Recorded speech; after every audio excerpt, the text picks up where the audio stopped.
सहाबे किराम से मरवी, 17 सहाबे किराम रज़ी अल्लाह तआला अन्हुम से मरवी है कि उन्होंने नबी करीम सरवर दो आलम सल्लल्लाहु अलैहि वसल्लम से किसी न किसी तरह इस रात की फजीलत के बारे में कोई बात की। और ये दुरुस्त है कि इनमें से अक्सर हदीसें ऐसी हैं कि जिनकी सनद बहुत ज़्यादा मजबूत नहीं है, कमज़ोर है, और बाज़ ऐसी भी हैं जिनको हसन के दर्जे तक पहुंचाया जा सकता है। लेकिन ये मुहद्दिसीन का जाना पहचाना तरीक़ा है कि अगर फ़र्ज़ करो कोई हदीस अगर कमज़ोर भी है लेकिन मुतअद्दिद ज़राए से आ रही है, बहुत सारे ज़राए से आ रही है, तो वो उसमें क़ुव्वत आ जाती है। एक बात है आपने एक आदमी से सुनी, चाहे वो आदमी काबिल एतमाद हो या ना हो, लेकिन वही बात दूसरा भी कह रहा है, तीसरा भी कह रहा है, चौथा भी कह रहा है, पांचवा भी कह रहा है, यहाँ तक कि 8, 10, 12 आदमियों ने कहा, तो फिर उससे एक आदमी को किसी दर्जे में एतमाद हो जाता है। कोई बहुत सारे लोगों ने ये बात कही। इसी तरह हज़रात मुहद्दिसीन फरमाते हैं कि जो अगर कोई हदीस मुतअद्दिद तुरुक़ से आए, मुतअद्दिद ज़राए से आए, तो वो काबिल कबूल है। एक बात। दूसरी बात ये कि अगर कोई हदीस अगर के सनद के एतबार से कमज़ोर हो, कमज़ोर होने का माना ज़रा समझ लीजिए, सनद के कमज़ोर होने का माना ये होता है कि उसमें कोई रावी ऐसा है कि जिसके का हाफ़ज़ा आला मेयार का नहीं है, मतलब या उसके हालात पूरी तरह मालूम नहीं, तो इस वजह से उसको कह देते हैं ये कमज़ोर है। लेकिन कमज़ोर आदमी हमेशा तो झूठ नहीं बोलता ना भाई। कमज़ोर अगर कोई आदमी हाफ़ज़ा कमज़ोर है किसी का, मेरा भी कमज़ोर है बहुत, तो लेकिन इसका मतलब ये नहीं है कि मुझे कभी कोई बात याद ही नहीं रहेगी, या अगर मैं कमज़ोर हूँ तो जो बात भी कहूँगा गलत होगी, तो उसमें सही होने का भी एहतमाल होता है, गलत होने का भी होता है। लेकिन जब बहुत सारे लोग इस तरह की बात कहते हैं तो फिर उसके अंदर एक कुव्वत आ जाती है। तो एक उसूल मुहद्दिसीन का ये है कि अगर इस्नाद किसी हदीस की कमज़ोर है लेकिन उम्मत का तआमुल चला आता है, यानी बड़े बड़े सहाबा ताबीन के वक्त से लेकर लोग उसके ऊपर अमल करते चले आ रहे हैं, तो भी उससे पता चलता है कि ये बेअसल नहीं। और ऐसी बहुत सी मिसालें आती हैं। तो शब बारात के बारे में भी ऐसा ही है कि इसके बारे में एक तरफ तो हदीसें मुख्तलिफ ज़राए से हैं, और दूसरे इसके ऊपर उम्मत का तआमुल भी चला आता है। लिहाजा सही बात यह है कि ये रात फजीलत रखती है, और फजीलत रखने के माना यह है कि इसमें जितना आदमी इबादत अल्लाह ताला की इबादत करे, उतनी उम्मीद है कि इंशाअल्लाह उसके ऊपर सवाब, अजर सवाब ज़्यादा उसको हासिल होगा, आम रातों से ज़्यादा हासिल होगा। अब यह कि बाज़ लोगों ने इसके अंदर कुछ ख़ास तरीक़े बयान कर रखे हैं कि शब बारात की ख़ास नमाज होती है, उसका तरीक़ा ये होता है, पहली रकत में ये पढ़ा जाता है, दूसरी रकत, इसकी कोई असल नहीं, ये बेअसल बात। इसी तरह बाज़ लोगों ने इसको खुराफात अपनी तरफ से दाखिल कर दी कि जब तक हलवा ना पके तो शब बारात नहीं होती। तो ये हमारे यहाँ तो है, पता नहीं यहाँ पर भला है या नहीं। तो ये सब फजूल बात है, इसकी कोई असल नहीं। इसी तरह उससे ज़्यादा ख़तरनाक वो आतिशबाजी वगैरह, ये बिल्कुल ही नाजायज़ काम है। लेकिन इबादत आदमी ज़्यादा एहतमाम के साथ इसमें करे तो ज़्यादा फजीलत है इंशाअल्लाह। और इबादत का हासिल ये है कि जितना आदमी नमाज, नफली नमाजें ज़्यादा पढ़ ले, तिलावत ज़्यादा कर ले, दुआएं ज़्यादा करे अल्लाह तबारक व तआला से, इसमें वक्त गुजारा जाए।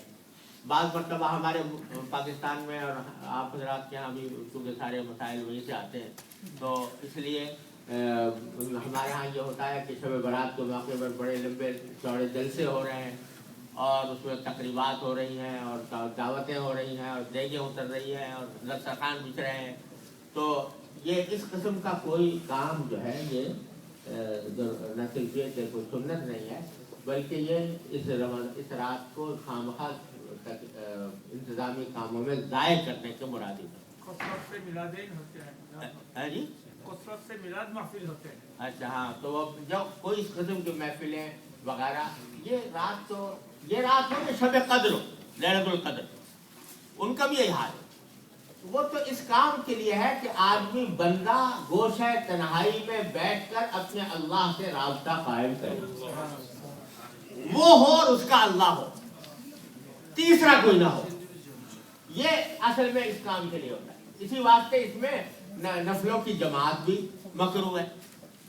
जमात भी नहीं, मकसद यह है कि हर बंदा अल्लाह से अपने राब्ता कायम करे और बराह रास्त कायम करे, किसी वास्ते के बगैर कायम करे। दूसरे जो मज़ाहिब हैं उनके अंदर अल्लाह मियाँ से राब्ता कायम करना हो तो पहले पादरी के पास जाओ, उसके वो राब्ता कायम कराएगा, है ना।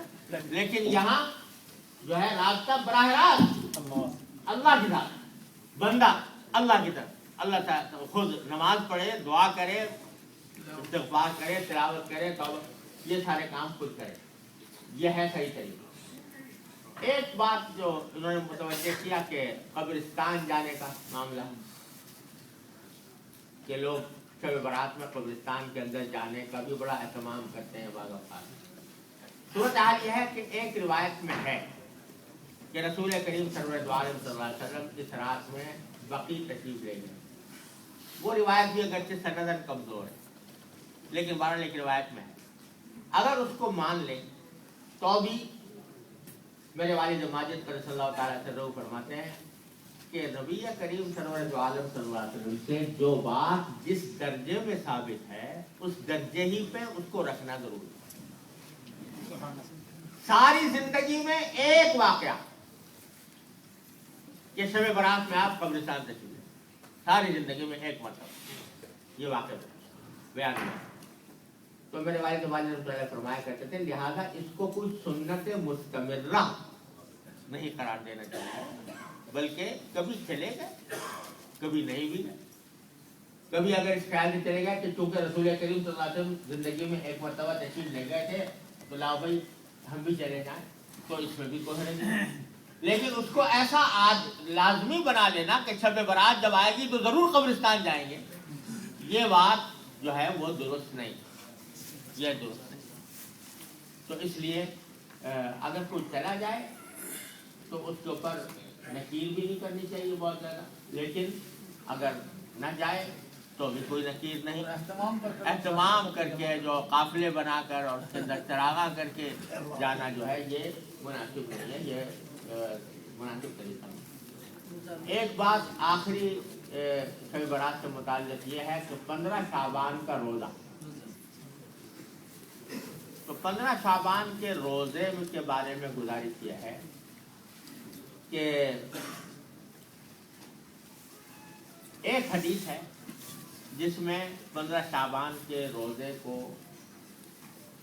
की फजीलत बयान हुई है, लेकिन वो बहुत ही ज़्यादा ज़ईफ़ हदीस है और मुहद्दिसीन ने फ़ुक़हा ने उसके ऊपर अमल नहीं किया। चुनांचे फ़ुक़हा किराम जहाँ नफली रोज़ों की तफसील बयान फरमाते हैं वहाँ 15 शाबान के रोज़ों में रोज़े का जिक्र नहीं फ़ुक़हा की किताबों में।